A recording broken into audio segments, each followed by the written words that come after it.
La música, uno de los medios más poderosos que tenemos para comunicarnos, para expresarnos, transmitir ideas y pensamientos, incluso apoyar y difundir causas, ha estado, por supuesto, presente desde hace muchos años en la labor de sacudir conciencia sobre el daño que los seres humanos estamos causando en el medio ambiente. Y en este nuevo episodio de Big Lab Podcast haremos un recorrido por las 5 canciones y artistas cruciales para que hoy en día se hable tanto del ambientalismo como una causa masiva y un tema de movilización desde la más antigua hasta la más actual. Y por ello tenemos como invitado a Alejandro Marín, un hombre cuyo conocimiento de música y de cultura pop en general lo hacen uno de los analistas más confiables, reconocidos, respetados por la música en Colombia y en Latinoamérica. Desde 1998, Alejandro ha trabajado haciendo radio y a sus 44 años, que no se le notan por cierto, ha sido productor, editor internacional, ha sido locutor, traductor, periodista, disc jockey, o sea, ha tenido más puestos que un bus, hasta profesor de inglés y vendedor de discos. Y actualmente es director estratégico para la emisora La X 103.9 FM en Bogotá, en donde debo decir, trabajé con mucho orgullo cuando Los Originales estuvimos allá, el regreso de Los Originales, y allá lo conocí por los pasillos de la X y me enamoré de él y se lo manifesté en muchas oportunidades porque lo admiro, obviamente como profesional, pero además porque siento que es un ser humano con un corazón enorme, generoso, auténtico y que con todo ese conocimiento igual no se cree más que nadie. Bienvenidos los coherentes, los conscientes, los diferentes, los que quieren cambiar y los que no saben cómo hacerlo o por dónde empezar. Bienvenidos los que quieren entender un poco más sobre las consecuencias de hacer lo que hacen en este planeta.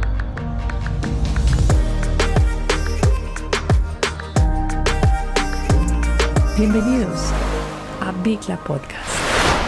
Hoy tiene un podcast llamado Bilingual Podcast, que a su vez es un programa de televisión para el Canal 13, muy recomendado, por cierto. Alejo, bienvenido. Qué dicha tenerte acá.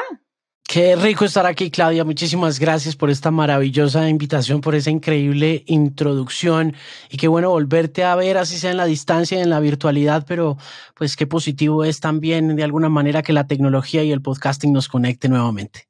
Así es, Alejo. De verdad que te lo decía ahora detrás de micrófonos antes de comenzar a grabar este podcast. Para mí es un premio estar al lado tuyo hablando de un tema que, por supuesto, desconozco qué es la música, que me gusta, pero que no soy una melómana, y de un tema que me apasiona, que es el medio ambiente.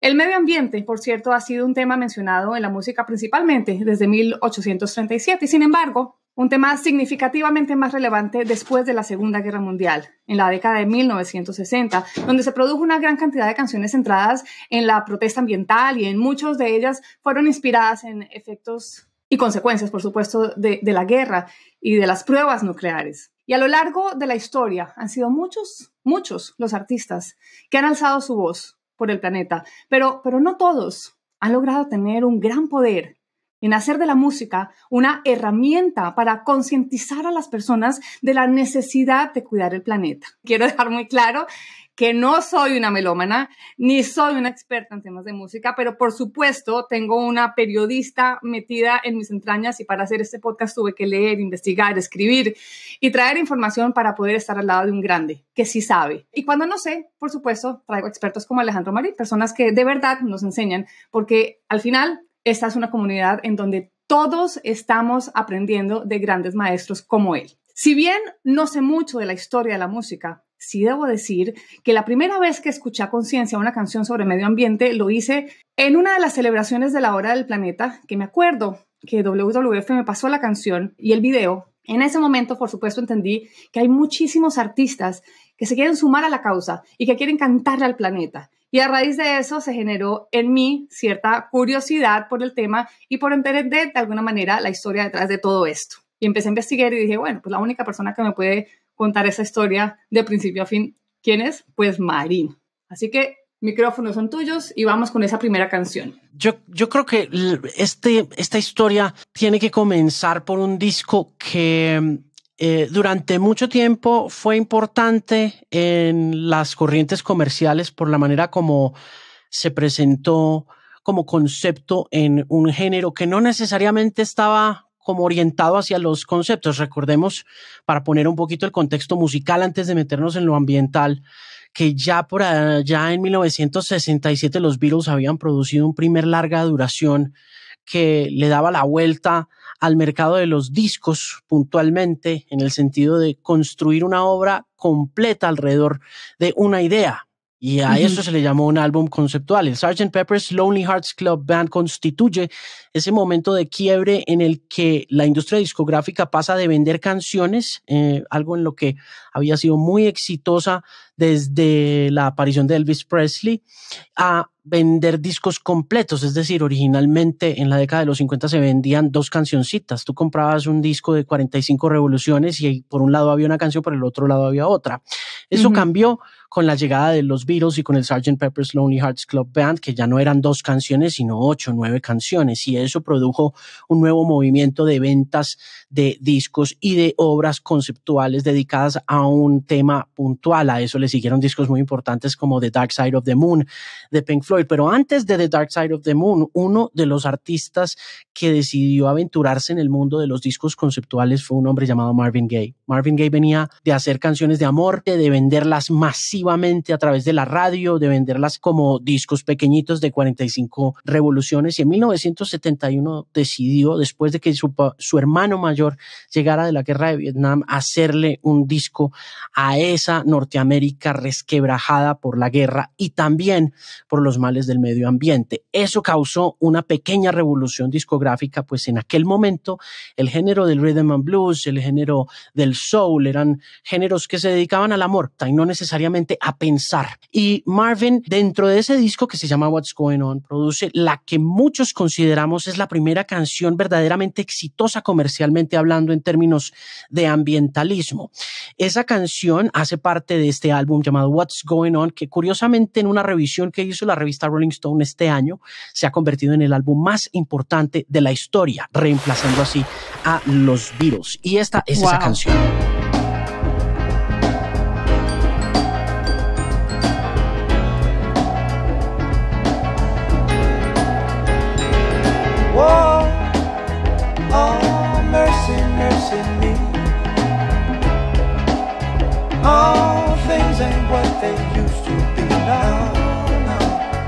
Where did all the blue skies go?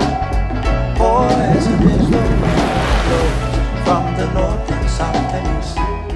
Esa es Mercy, Mercy Me, The Ecology de What's Going On de 1971. Como te decía hace un momento, muchos consideramos que esa es la primera gran canción con una conciencia ambiental que traspasa la conciencia ecologista del momento, que ya venía muy activa desde los movimientos de la paz, desde el movimiento del amor, desde el movimiento del feminismo, pero que finalmente termina convirtiéndose en una canción popular, en una canción que la radio suena, en una canción que la gente canta y por lo tanto en una canción que logra un cometido muy especial, que es a través de cantar una canción, de volverla pop, poner a la gente a pensar. Y así entonces Marvin Gaye abre esta conversación interesante sobre la música y el ambientalismo. Oye, pero me parece demasiado divino conocer esto, porque muchas veces hemos escuchado esta canción, pero no sabemos su historia, ¿no? Y cuántas veces la hemos cantado. Y yo siento que hay que detrás de la música, pues al final eso es lo que tenemos que conocer. Si la música es chévere, si nos gusta, si nos emociona, si nos hace bailar, si nos hace inspirar, cantar, lo que sea, dedicárselo a alguien, porque al final la música es como una obra de arte. Me parece absolutamente maravilloso conocer esto, Alejo, gracias. Y es que en los años 70 la música jugó un papel crucial en la lucha para proteger el medio ambiente, y justo en esa época surgió Greenpeace en 1970 como ONG para la defensa de los recursos naturales, ¿no? Claro, sí, en ese momento se están produciendo una serie de movimientos que van muy conectados a una nueva conciencia. Hay muchas cosas que empiezan a pasar. Una de las cosas puntuales que yo creo que suceden en el periplo comprendido entre 1946 y 1960 es la aparición de un nuevo ciudadano y de una nueva ciudadana, y es la llegada de la adolescencia.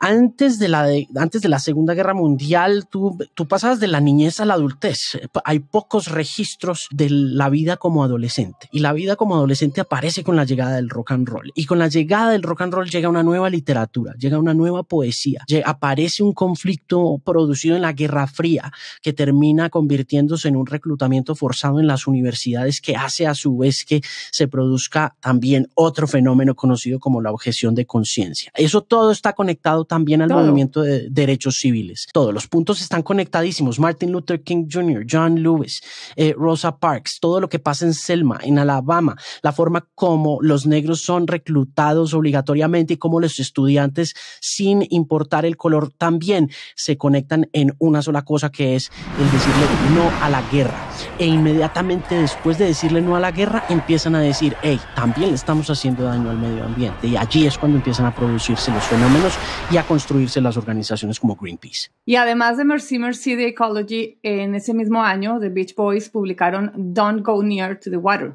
¿verdad? Claro que sí. Beach Boys, ellos habían hecho un disco muy importante en 1967, paralelo al Sgt. Pepper's Lonely Hearts Club Band. Ese disco se llama Pet Sounds, de manera que también tenían mucho poder sobre la opinión juvenil. Era un disco conceptual, al igual que el disco que habían hecho los Beatles en 1967, y habían empezado también a adentrarse en ese tipo de conversaciones y de discusiones. Don't Go Near the Water es muy interesante porque esa canción la retoma Dave Matthews Band después en 1998, y la temática es aún más protestante, es aún más contestataria, porque ya han pasado unos 20 años después de la aparición del movimiento ambientalista, y es una canción que se canta con Alanis Morissette, que se parece mucho en el título y se llama Don't Drink the Water, de manera que los Beach Boys tuvieron mucha influencia en la manera como otras generaciones hicieron canciones parecidas a la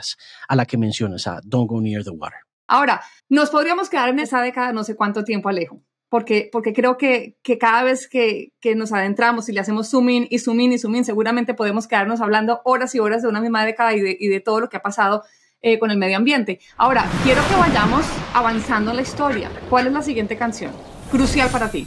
Para mí hay una canción muy importante de 1995. Es una canción que pertenece al que muy probablemente es el penúltimo disco de Michael Jackson. Es un disco que se hace de manera muy ambiciosa, de forma doble, es decir, trae una colección de canciones muy importantes que se habían quedado guardadas en la bóveda de la casa discográfica Epic Records durante todo ese problema legal en el que se vio involucrado a comienzos de la década de los 90 y puntualmente 1992. Es una de las canciones más contundentes en materia ambiental, tiene un video devastador. Digamos que Michael Jackson siempre fue un catalizador de emociones a través del video musical. Él fue un pionero de la construcción de imaginarios musicales a través de lo audiovisual. En la década de los 80 lo logró con Thriller, en la década de los 90 lo logró con Black or White, y en 1995 volvió y lo hizo, pero esta vez para el ambientalismo,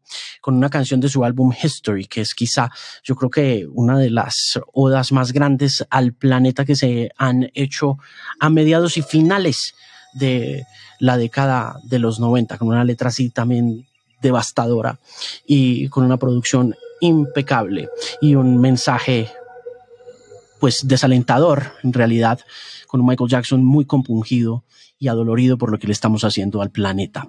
La canción se llama The Earth Song y es parte de las que yo considero son odas esenciales a la conciencia ambiental de nuestro tiempo.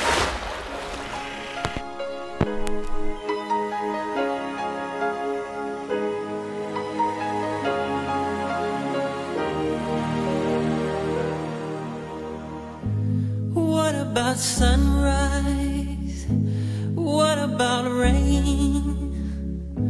What about all the things that you said we were to gain? What about killing fears? Is there a time?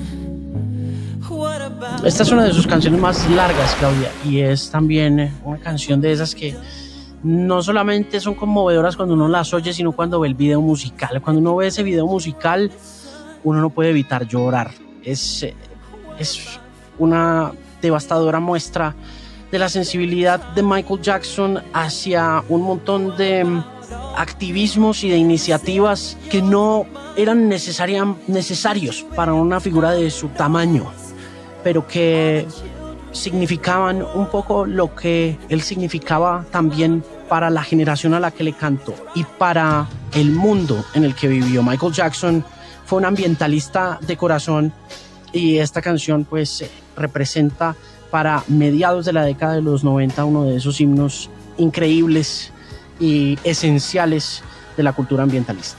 ¿Qué le hemos hecho al mundo? Mira lo que le hemos hecho. Es como si todos estos artistas nos estuvieran dando una especie de alarma por medio de su música, anunciando lo que estábamos haciendo mal y el mundo se está viendo un poco afectado o muy afectado, y lo que la gente no se imaginaba es que ahora sigue pasando. De verdad, gracias, Alejo, por esto que nos estás enseñando y nos estás mostrando. Devolvernos en el tiempo, escuchar las letras, entender la historia.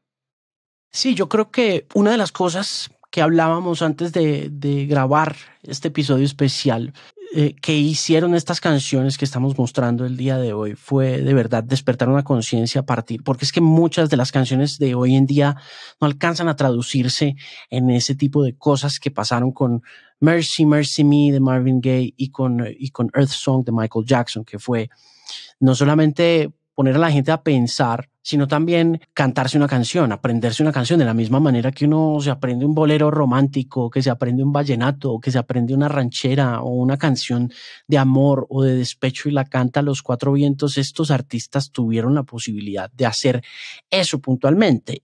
Pero si tú echas para atrás y miras las denuncias que están haciendo ellos con respecto a lo que está pasando en el medio ambiente, te darás cuenta que no se actuó lo suficientemente rápido por ninguna parte. No, pues es que evidentemente no se actuó, punto. No pasó nada. Y eso no es culpa del artista como tal, porque el artista puso ahí sobre la mesa la canción y mucha gente se la cantó. Y claro, ¿no? Y muchos nos criamos pensando, hey, esta gente está hablando de esto y yo me estoy cantando esta canción y esta letra está diciendo, o sea, Marvin Gaye, que era un tipo que decía, let's get it on, ¿no? Que estaba hablando de sexo todo el tiempo, de repente estaba diciendo, no, hay veneno en el aire. Y era como, espérate, estoy cantando que hay veneno en el aire, ¿en serio? Y eso hacía que miraras un poquito a tu alrededor y dijeras, hombre, sí, estamos contaminando, estamos haciendo un daño poderosísimo. Y esa denuncia, esa urgencia presente, curiosamente se volvió futuro y se volvió ese futuro oscuro en el que estamos viviendo hoy en día. Ahora, también me pongo a pensar, Alejo, y es que muchas veces hemos cantado las canciones mecánicamente sin entender la letra y sin preocuparnos por lo que estamos diciendo. ¿Cuántas veces hoy día, para no ir hacia atrás, cuántas veces hoy día cantamos canciones que tienen unas letras horribles, obscenas, y las cantamos de rumba y ni nos damos cuenta de lo que estamos diciendo? Es importante que de verdad le pongamos atención a la letra y que conozcamos un poco de la historia para que no repitamos como si fuéramos unos robots. Hay mensajes importantes como estas, que nos están invitando a actuar ya y que al final no hacemos nada. Hay una canción adicional que nos brincamos una década. La idea es un poco mostrarle a la gente cuáles fueron esas canciones que de todos modos sentaron las bases del movimiento ambientalista desde la música, y nos brincamos la década de los 80 con una banda australiana llamada Midnight Oil. Midnight Oil hizo una canción llamada Beds Are Burning en su disco de 1986 llamado Diesel and Dust. Curiosamente, el cantante de Midnight Oil más adelante fue... ¿Él no fue el que fue a los Juegos Olímpicos? Sí, correcto. Que tenía unas camisetas que llevaban una palabra que decía perdón y que justamente hablaban ahí de esa generación robada de los niños y de las niñas indígenas que habían sido arrancados por los padres. Hay una historia detrás de eso muy fuerte y muy bonita. Correcto, sí, él fue un activista por el indigenismo en Australia, lo sigue siendo, fue ministro de Medio Ambiente en Australia, pero antes de que eso sucediera ya había sembrado una semilla de mucha conciencia y también a través de un exitazo, de una canción muy contundente que se llama Beds Are Burning.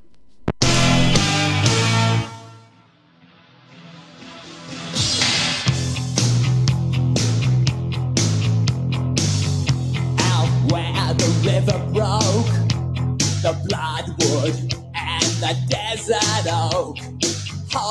wrecks and boiling diesels, steam at 45 degrees. The time has come to say fair's fair. How do we sleep while the beds are burning? The Beds Are Burning, How Can We Sleep While the Beds Are Burning, de 1986. Eso fue un éxito aquí, Clau, así enorme. Esa pues es una canción que hemos oído en la radio 1000 veces y es una canción que tiene mucho que ver con lo que decías, la aparición de Mr. Garrett en los Juegos Olímpicos defendiendo a los indígenas, a los aborígenes australianos y por supuesto más adelante o un poco más atrás siendo activista y siendo ministro de Medio Ambiente. Pero esta canción pues además de ser una oda importantísima del ambientalismo ochentero, es también uno de los éxitos más grandes de esa década. La Tierra está girando, las camas están ardiendo y tengo aquí unas palabras de él que dice: hay un vínculo muy importante entre el estado del medio ambiente y la capacidad de los pueblos indígenas de contar con medios de vida productivos y de poder opinar sobre lo que pasa en la comunidad. Y es que a veces nos olvidamos de ese vínculo que tenemos los seres humanos con la madre tierra. Pensamos que somos entes absolutamente independientes y no, somos entes absolutamente codependientes. Ojo, nosotros de la tierra no de nosotros. La tierra es absolutamente resiliente y va a adaptarse a lo que le hagamos. ¿Qué otra canción, Alejo? Hay un artista que comenzó su carrera a finales de la década de los 80 en Gran Bretaña y que se convirtió en un pionero de un género moderno y nuevo llamado acid jazz. El acid jazz fue muy importante en la construcción de la cultura urbana en Gran Bretaña. Estos muchachos venían haciendo una conexión. En los 80 se había puesto muy de moda a raíz también de esa conciencia que empezó a despertar con What's Going On y que más adelante empezó como a explorar en otros géneros musicales una conciencia global de la construcción de música.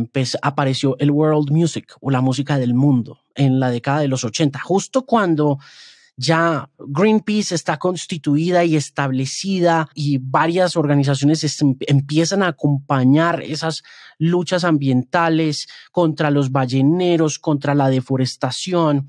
Los músicos británicos empiezan a explorar en otros lugares del mundo otras sonoridades, más allá de lo que ya habían hecho con el blues estadounidense.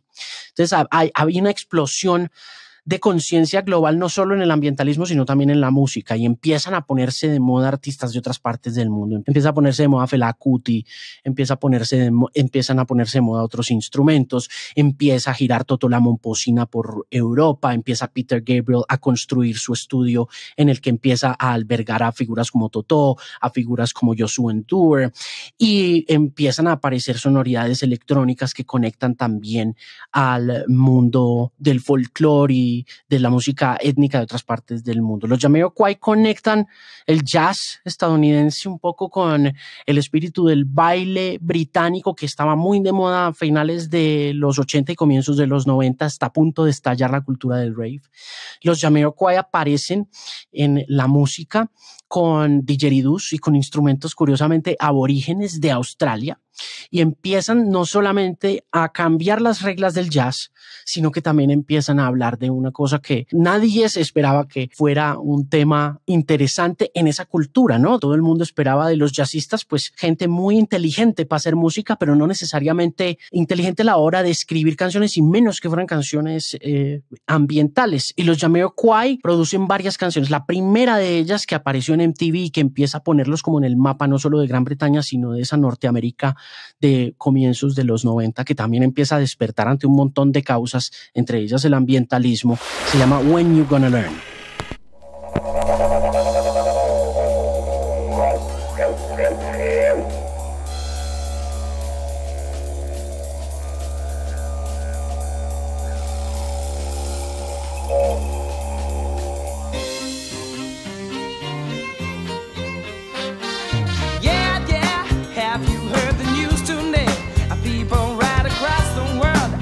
And they will play the game. Victims of a modern world. Circumstances brought us here. Armageddon's come to near. Esta es una canción muy parecida a What's Going On, porque la primera cosa que se le pasa por la cabeza a J.K. cuando está cantando esta canción es como escuchaste las noticias hoy, mira lo que está pasando con el planeta, mira lo que le estás haciendo al planeta. When you gonna learn? ¿Cuándo vas a aprender? What's happening to you, no? Y los Jamiroquai militan en el ambientalismo hasta bien entrados los 90. De hecho, el Traveling Without Moving, que es un disco de 1996 y del que sale su canción más importante, que es Virtual Insanity, habla no solamente del ambientalismo o del daño que le estamos haciendo al planeta, sino que ya se está metiendo con la virtualidad y con la manera como nos vamos a conectar de alguna otra forma a esa matrix extraña del digitalismo que estamos viviendo hoy en día. Qué placer de verdad escucharte, Alejo. Tú no tienes idea de lo que yo siento en este momento. O sea, de verdad te agradezco tanto.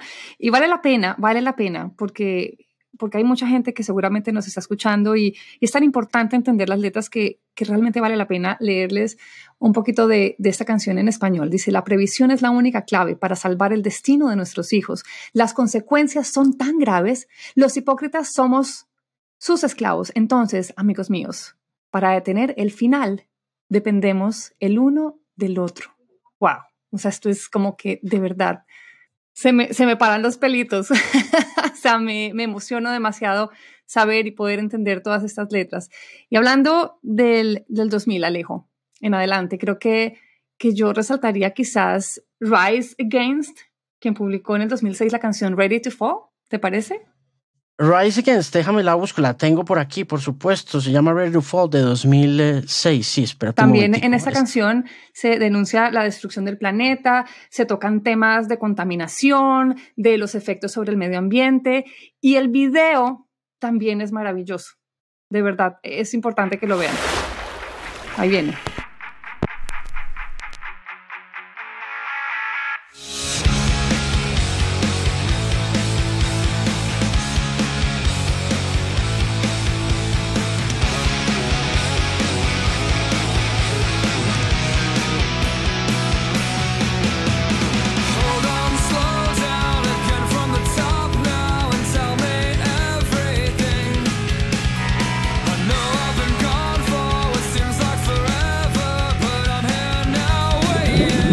Ready to Fall, The Rise Against, otra de esas canciones importantes, Clau, pero tú tenías una canción y yo no la tenía lista, pero tú tenías una canción que a mí me parece que es importantísimo mencionarla.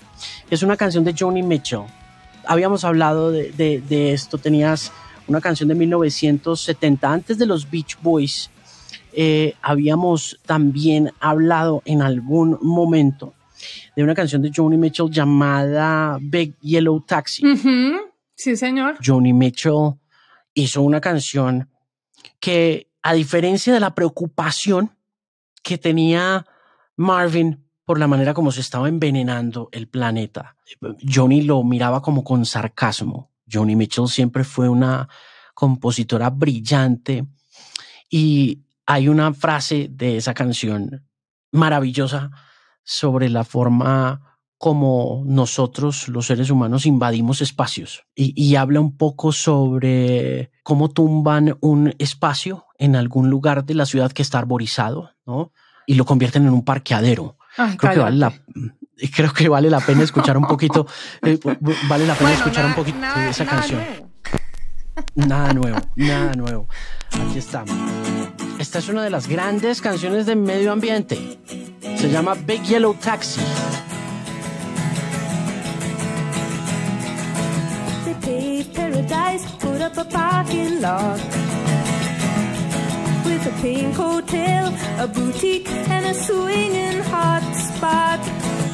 Don't it always seem to go that you don't know what you've got till it's gone? They paved paradise, put up a parking lot. Pay Paradise and they put up a parking lot, es lo que dicen. Pavimentaron el paraíso y pusieron un parqueadero. ¡Qué horror! Se llevaron todos los árboles y los pusieron en un museo de... No, mejor dicho, le pidieron al pueblo $1.50 solo para verlos. Y sí, también es lo que hacen, es normal. Sí, aquí esta es la versión con la que muchos conocimos esa canción, porque pues generacionalmente eso también tienen algunas de estas canciones que lograron transgredir el tiempo y el espacio, ya fuera que hubieran sido muy famosas en su momento y se hubieran mantenido en los listados durante un tiempo, o que un nuevo artista las construyera, ¿no? Como por ejemplo Counting Crows.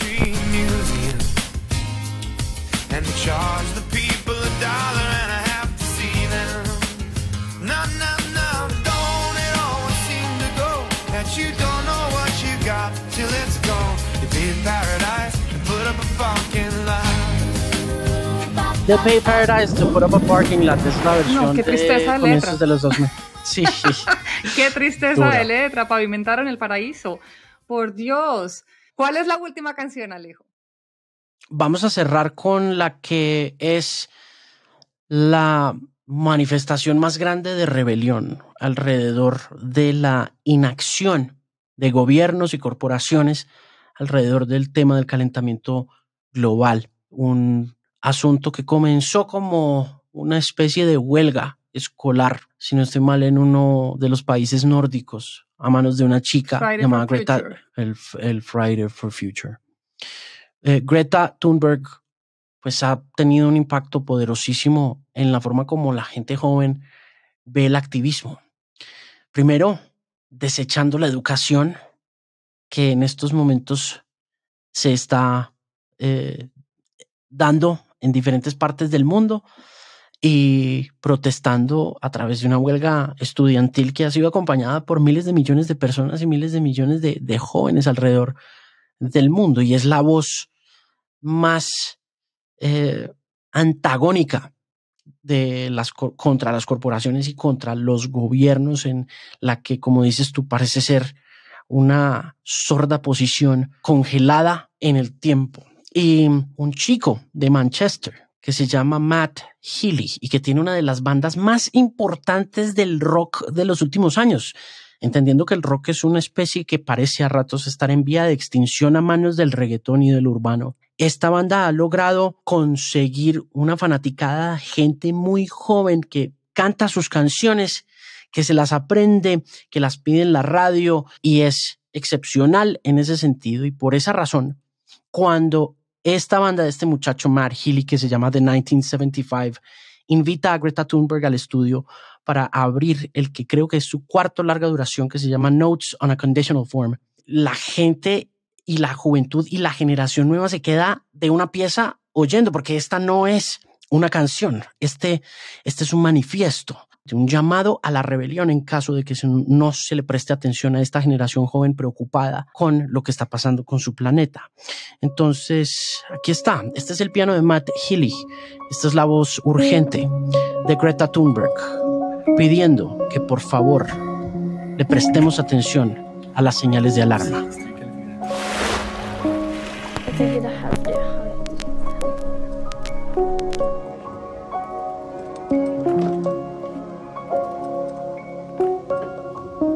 We are right now in the beginning of a climate and ecological crisis. And we need to call it what it is: an emergency.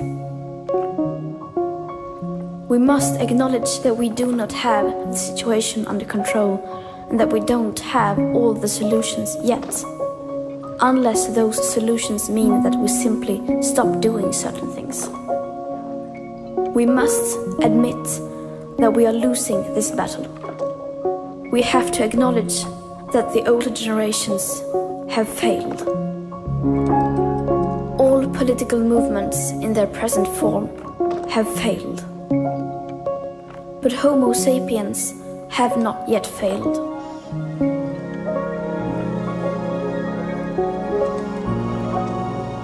Yes, we are failing, but there is still time to turn everything around. We can still fix this. We still have everything in our own hands. But unless we recognize the overall failures of our current systems, we most probably don't stand a chance.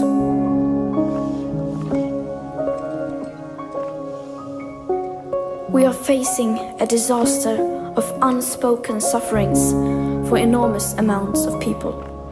And now is not the time for speaking politely or focusing on what we can or cannot say. Now is the time to speak clearly. Solving the climate crisis is the greatest and most complex challenge that Homo sapiens have ever faced. The main solution, however, is so simple that even a small child can understand it. We have to stop our emissions of greenhouse gases. And either we do that or we don't. You say that nothing in life is black or white, but that is a lie, a very dangerous lie. Either we prevent a 1.5 degree of warming or we don't. Either we avoid setting off that irreversible chain reaction beyond human control or we don't. Either we choose to go on as our civilization or we don't. That is as black or white as it gets. Because there are no gray areas when it comes to survival.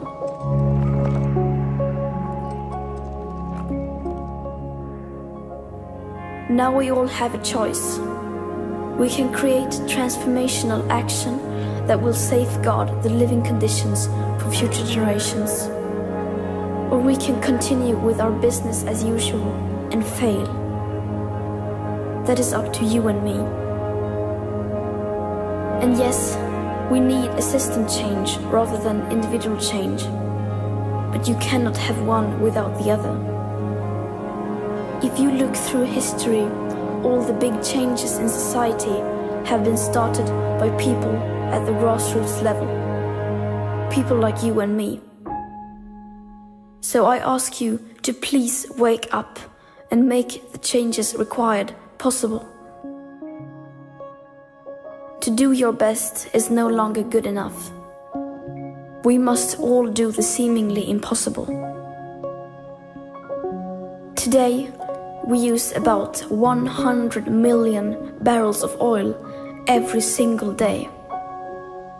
There are no politics to change that. There are no rules to keep that oil in the ground. So we can no longer save the world by playing by the rules. Because the rules have to be changed. Everything needs to change. And it has to start today. So everyone out there, it is now time for civil disobedience. It is time to rebel. Wow. Mira que se me hizo como un nudo en la garganta porque ¿sabes?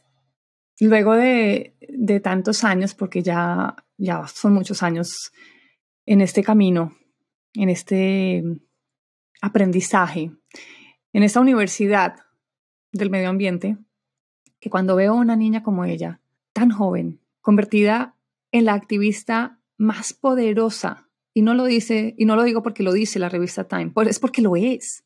Está cambiando la mentalidad de muchos en el mundo. Es demasiado poderoso, Alejo. Y yo te digo algo. Gracias por lo que haces. Y te pido que me hagas un pinky promise a la distancia. Y que con tu voz sigamos por este camino. Porque necesitamos que todos a través de nuestro propósito de vida, de nuestra función, de nuestras pasiones, de nuestro talento, alzar la voz por un planeta mejor. Pinky promise, te lo prometo. Gracias, de verdad, Alejo, gracias. Y me alegra de verdad un montón poder llegarle a nuestros oyentes a través de la historia del activismo ambiental y ver cómo cada día más y más, porque acá se nos quedan en el tintero cualquier cantidad de artistas. Entonces, qué bueno que los artistas cada vez hagan más por concientizar, porque cuidemos nuestra madre tierra, que al final es nuestra casa. Alejo, muchísimas gracias. Claudia, a ti es un gusto acompañarte, estar contigo en esta iniciativa y pues es un placer compartir micrófonos nuevamente contigo a través de estas nuevas tecnologías y por supuesto de la X más Música 103.9 FM. Un saludo a tu audiencia, un saludo muy especial a todos los oyentes de la X. Qué bonito que hoy hayamos podido unirnos por medio de este podcast a través de la música y el medio ambiente.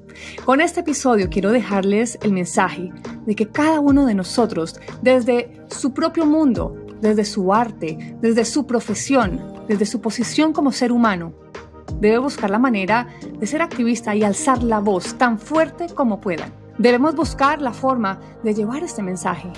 Una invitación a que, así como los músicos, a través de sus letras, alzan su voz, tú también puedes hacerlo.